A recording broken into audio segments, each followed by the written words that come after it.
बिस्मिल्लाहिर्रहमानिर्रहीम MTI 603 numerical analysis lecture number 13 page number 85 के ऊपर है। आपके हैंडआउट्स के ऊपर रिलैक्सेशन मेथड। ये जो डेरिवेशन दी हुई है ये बड़ी, यहाँ पे कुछ बातें जो हैं वो उसको तो फॉलो कर रहा है, लेकिन कुछ बातें उसने स्किप की हुई हैं। तो कुछ जब आप एग्जांपल इसकी सोल्व करते हैं तो कुछ पे वो अपनी मर्ज़ी से ही रिलैक्सेशन मेथड अप्लाई किए जा रहा है।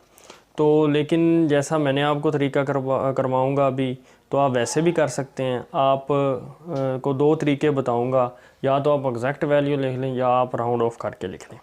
तो ये तो आगे चल के मैं आपको बताऊंगा। मैं एग्जांपल जो है ये पेज नंबर जो है 89 पे ये सोल्व करना चाहता था, लेकिन इसमें बड़ी गलतियां थी, तो मैंने फिर ये एग्जांपल जो है ये 88 वाली सोल्व की है।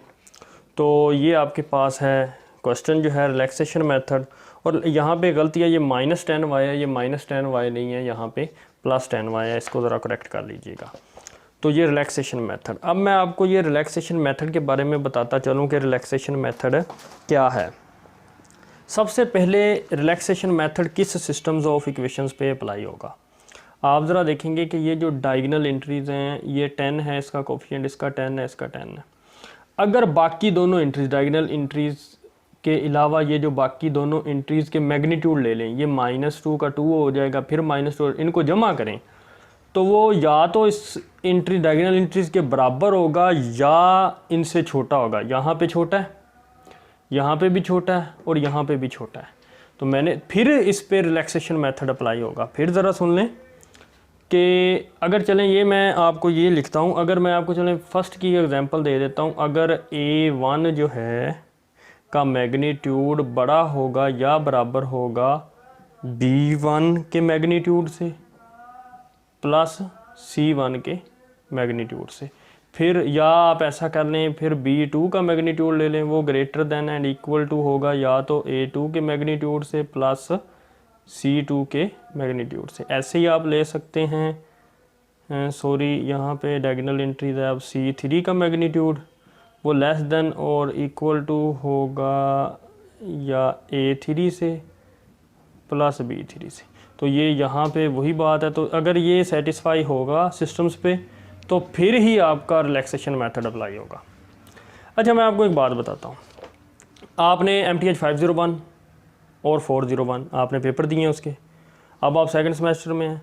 आप रिलैक्सेशन मेथड जो है वो पूरा तो देगा नहीं आपको। मैंने अक्सर देखा है कि वो मेथड पूरा देता ही नहीं है। वो सिर्फ एक छोटी सी बात पूछ लेता है। वो यही कह देगा कि इक्वेशन दे दी जैसे 401 में, और कहा इसकी सिर्फ करेक्टरिस्टिक इक्वेशन या एक्सिलरी इक्वेशन फाइंड कर दें बस। एक मैट्रिक्स दे दिया, उसको कह दिया इसको रिड्यूस एचेलॉन फॉर्म में कन्वर्ट कर दें। तो ऐसे ही यहाँ पे वो सिस्टम ऑफ इक्वेशन दे देगा और आपसे कहेगा कि इसके रेजिडुअल लिख दें।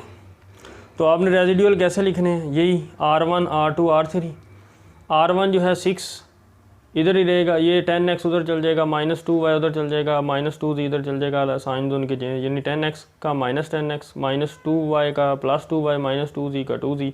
ऐसे ही R2 7 इधर ही है, ये -x उधर जाके +x, +10y इधर आके -10y, और -2z इधर जाके +2z। ऐसे ही R3 है आपके पास, ये है 8, -x इधर आके प्लस, और इधर आके +y, ये +10z इधर आके -10z। ऑपरेशन टेबल क्या है, ऑपरेशन टेबल, यहाँ पे वो ये भी पूछ सकता है कि ऑपरेशन टेबल क्या है। ऑपरेशन टेबल में क्या है, तो आप देख सकते हैं XYZ। ऑपरेशन टेबल में आपने यहाँ पे XYZ में ये जो पूरा मैट्रिक्स आपने लेना है, ये आपने आइडेंटिटी मैट्रिक्स ही लेना है। ये बात जहन में रखिएगा, ये फिक्स है, आपने लेना ही आइडेंटिटी मैट्रिक्स है। R1 R2 R3 क्या है, ये भी आपका फिक्स ही है।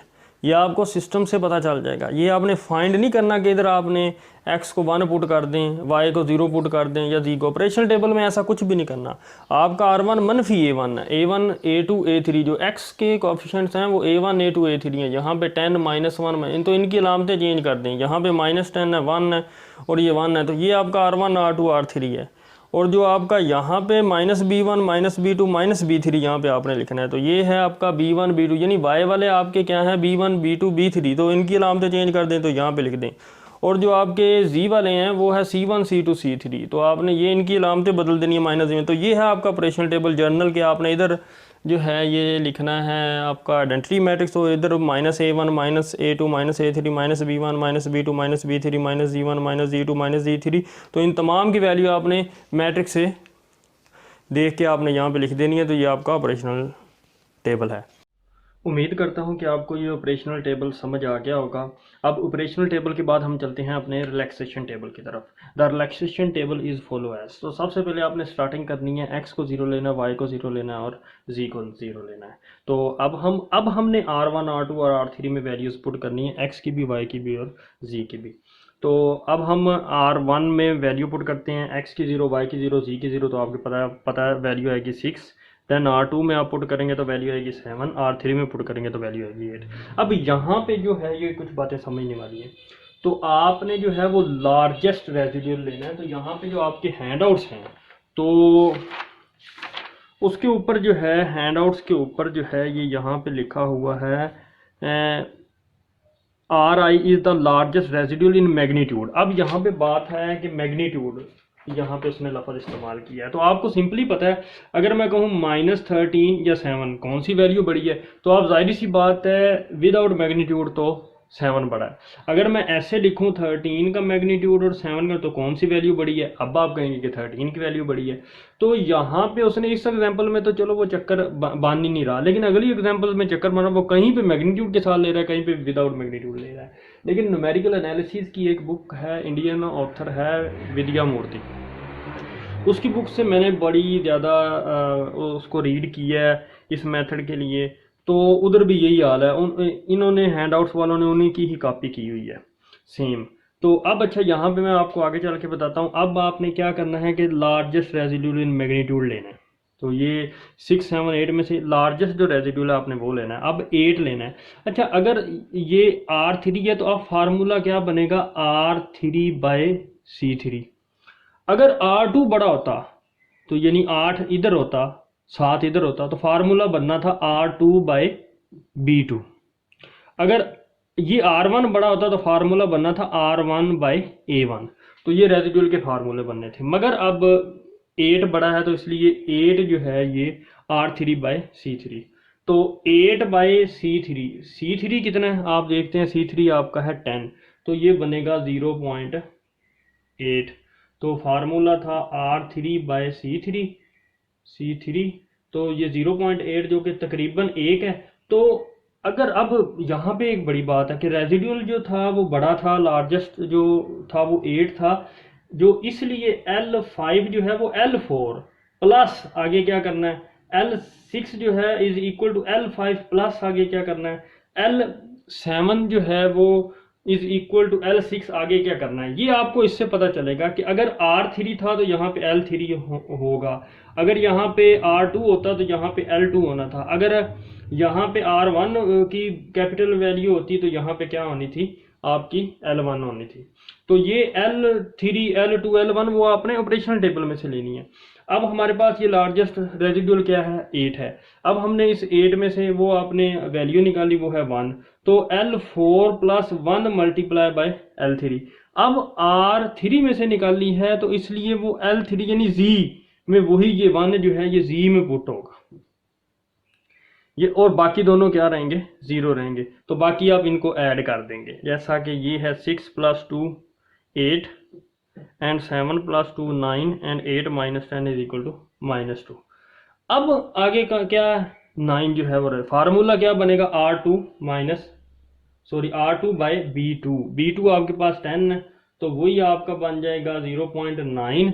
0.9 जो है वो 0.9 जो है वो आपका बनेगा, इधर नीचे लिख रहा हूँ आपको नज़र नहीं आ रहा, 0.9 जो बनेगा तो वो भी इज इक्वल टू क्या होगा, ऑलमोस्ट राउंड ऑफ करके वो 1 बनेगा। तो वही, क्योंकि R2 है इसलिए अब वो L5 + 1 L2 कर रहा है। अब R2 है तो इधर Y पे आपने वो 1 लिखना है, जो ये होगा। अगर आप 0.9 लेते हैं तो यहाँ पे आपको फिर 0.9 लेना पड़ेगा। अगर आप यहाँ पे मल्टीप्लाई करते हैं 0.8 के साथ, तो फिर आपको यहाँ पे 1 नहीं, आपको 0.8 लेना पड़ेगा। फिर 1 के साथ मल्टीप्लाई नहीं करना आपने L3 को, या यहाँ पे 1 के साथ मल्टीप्लाई नहीं करना L2 को। अगर आप राउंड ऑफ नहीं करते तो फिर 0.9 के साथ दे के मल्टीप्लाई फिर ऐड करना पड़ेगा, क्योंकि यहाँ पे वो ऐसे ही कर रहा है, इसलिए मैंने भी ऐसे ही कर दिया। लेकिन आगे जो एग्जाम्पल है उसमें वो ऐसे नहीं कर रहा, वो डेसिमल वाले ही ले रहा है, राउंड ऑफ नहीं कर रहा। तो 1L2, तो अब इनको आप ऐड करते हैं, तो वही मैंने आपको बताया कि आपने यहाँ पे L2 है तो इसलिए y का आएगा। आपने क्या करना है, यहाँ पे 1 लिखना है, ये जो आपने अब राउंड ऑफ करके लिखा है, और बाकी आपने x और y दोनों क्या लेने हैं, 0। अगर आप 0.9 भी लेते यहाँ पे तो ठीक है, ले लेते आप, लेकिन आपने x को और y को दोनों को क्या करना था, 0 करना था। फिर आप इनको ऐड करते हैं, अब हम L2 के साथ करना है जी। L2 ये आपके पास है 8 + 2 10, 9 - 10 -1, और -2 और 1 यहाँ पे आपका क्या आएगा, -1 आ जाएगा। देन है आपके पास, यहाँ पे है आपके पास 0। अब हम करते हैं, सबसे आपका जो कैपिटल है वो है 10, तो ये आएगा 10 ये आपका A1 है, R1/A1, तो A1 है आपके पास 10, तो 10/10 = 1, तो ये 1 नहीं लिया। तो अब R1 है तो इसलिए x वाली रकम पे आपके पास क्या आएगा, ये आपने 1 रखना और बाकी आपने 0। R1 है इसलिए आपका L7 जो होगा = L6 + 1 L1 होगा। तो ये है 1 0 0। देन है आपने क्या करना है, R1 के साथ ऐड करना है 10 - 10 0, -1 1 0, -1 1 0 जी। तो अब वो यहाँ पे वो ये कहता है आपका कि आपने कब तक ये प्रोसेस जारी रखना है।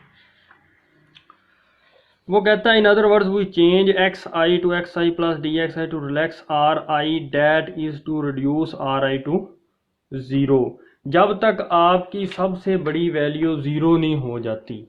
तो ये अच्छा, वो अगर मनफी में आ जाएगी तो फिर आपका मैग्नीट्यूड लेंगे, मैग्नीट्यूड वाली रकम लेंगे, वही बात आ गई, तो फिर वो तो बड़ी, तो ये 0 नहीं है। अगर या तो कोई भी एक 0 आ जाए तो आपने क्या कह देना है कि ये आपके पास 0 जो है ये यहाँ पे आ गया, तो यहाँ पे आपने रिलैक्सेशन मेथड को क्या कर देना है, स्टॉप कर देना है। उम्मीद करता हूँ कि आपको रिलैक्सेशन मेथड जो है ये समझ आ गया होगा। तो for more video subscribe to my channel and stay tuned with Waqar institute. Thank you.